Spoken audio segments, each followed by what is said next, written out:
You might think that only a select few can pull off professional voice acting, but the truth is, pretty much anyone can do it. If you're thinking about being a voice artist yourself, this video is definitely worth your while. We're going to be going over the equipment you'll need, the right recording environment, and how to improve your chances of getting noticed by an employer.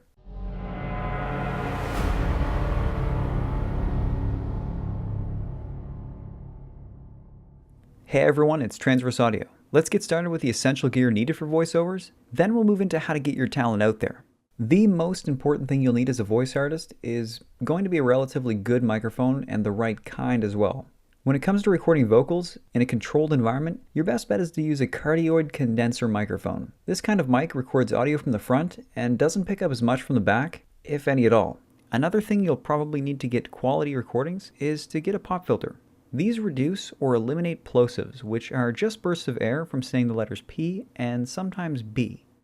Selecting a room or location to record is going to have a huge impact on the quality of audio. Although you might want some natural reverb, most can be added by an audio engineer later, so it's best to reduce as much reverb as possible. There's a few ways to reduce echo, reverb, and change the way the room sounds. This is referred to as acoustic treatment. Furniture against the wall, such as a relatively full bookshelf, couch, or even a bed can absorb a lot of the sideways reflections. And if you have hardwood or tile floors, setting up your mic on top of a rug or carpet will help dampen the reflections from above and below you. Now, preventing your voice from actually hitting the walls around you is going to be a game changer. If you can, try to place pillows, hanging blankets, or couch cushions if you have to, behind the microphone. Not only is this going to make any room more feasible, but if you set up acoustic treatment with it, it's going to sound a lot better. Now that we've established the principles of getting a clean recording, let's move on to getting it heard and getting you a job. A demo reel or a portfolio of work is fundamental in this industry, as people generally want to know your talent, not necessarily your education or previous work. Your demo reel should consist of a general overview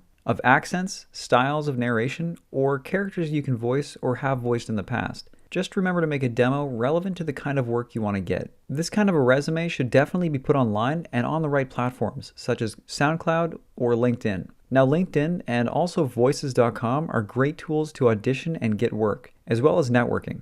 As for SoundCloud, it's more of a host to direct people to and really isn't a good place to get natural exposure as voice talent. With all of that, you should be able to get a job, but don't give up if it doesn't all happen right away. As with most careers, it's going to take some hard work and devotion. So what's a better time to start than now? As always, thanks for watching.